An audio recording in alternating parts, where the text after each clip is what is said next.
And why is your grandmother responsible for you playing the guitar? Well, she's the one who gave me my first guitar, an acoustic, like classical guitar. When? I was a kid. Now, how old were you? Very young. It can't be more than maybe 7, 8 years old or something. And why did she give it to you? Because I was interested in music. I was into heavy metal. Okay. And obviously, I think she used to play the guitar herself and sing. She was very artistic. She was a painter, and she did poetry, and obviously, it's like a musician, you know. Okay. And I was into heavy metal, and obviously she gave me, that guitar since she wanted to, I guess, she wanted me to develop that side of myself as a musician or whatever. But did she approve you being into heavy metal? Or? Yeah, she just, I guess she thought I had talent for that or whatever. Okay. And because nobody else in my family was particularly interested in music, apart from herself and me, so she just wanted to help me out, I guess. So she gave me a classic leaden guitar, it was, and 2 songbooks, which was the first chord book and the second chord book.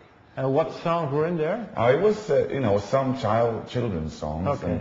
But there was also like House of the Rising Sun was in there, and some Beatles songs. And there was like pictures of the chords, like dots on the fretboard, so I could like, got it. Yeah. So it was, she definitely helped me out a lot. And what song did you fancy from those 2 books? I learned as many as I could, the songs that I knew how they. Now, was there one song that you really liked, or? House of the Rising Sun, I really liked to play because it was simple. Okay. Yeah, I really liked that. Okay. And the first album you bought is Number of the Beast by Iron Maiden. Mm-hmm. Why? The cover. Yeah, just the cover? Just look at the cover, man. But obviously I heard about Iron Maiden before, because I had older kids in my street that was, say, 5 or 6 years older than me, and they were all into heavy metal, because in those days... But why? No, it was a big metal country, Sweden.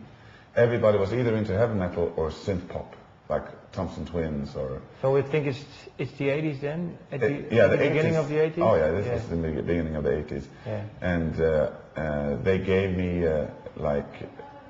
records. They borrowed records to me. They taped records to me, and I was very impressed with them because I thought they were cool. Mm-hmm. And so I heard about Iron Maiden, and I can't remember if maybe it was my birthday, but I had a little bit of money. So me and my dad went down to a bookstore actually in the center of the town where I lived, and they sold some records as well. Okay. So I bought a Number of the Beast there, and obviously since then I was like, wrong. Okay. It's metal. And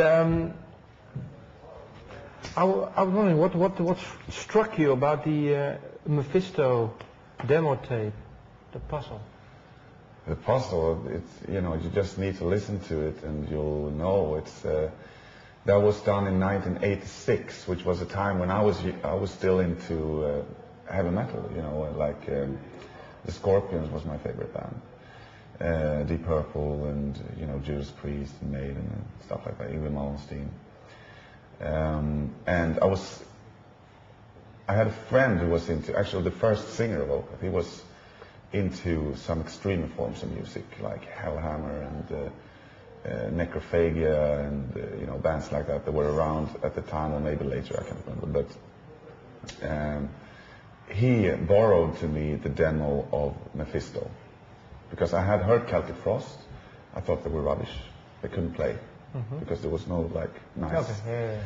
And he couldn't sing. I thought it was shit. I thought Venom was fucking shit, But when I heard Mephisto, there was a guitar player who could play. It was lots of classical stuff and lots of weird chords, and he was a great guitar player. And the vocals were harsh, but they were rhythmic, and they were so aggressive. I could finally understand this type of vocals, that you can reach new levels of aggressiveness because of that vocals.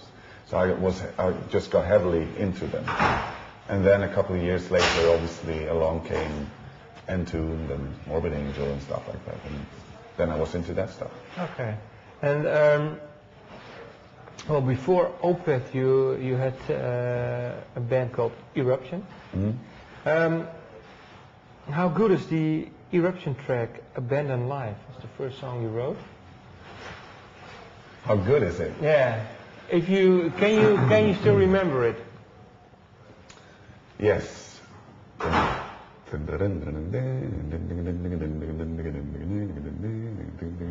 remember when we did this song, there was one part, and the drums was like, no, it was like, you know, like that. And I thought, okay, we're the fastest band in the world. Okay. And we had some doomy parts, you know, but we were just learning how to play, so all the riffs were very easy.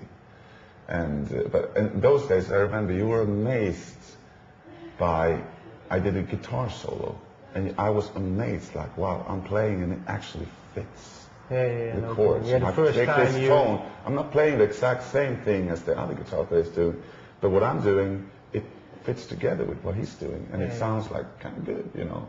So I was amazed by that fact. And those early songs, obviously, today, I don't think they would be like that popular, to be honest. You know, they were quite, you know, shit.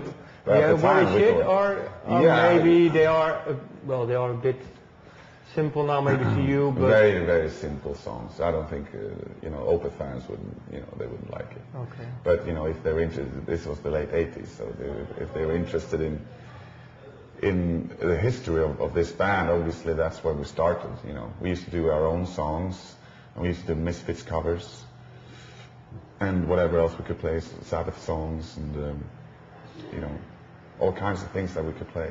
Improvised grindcore, we did. Just, you know, just playing whatever, you know. We even did an improvised grindcore live once. Sorry, what? Improvised grindcore song. Okay, we live. did it live once. And how did it turn out?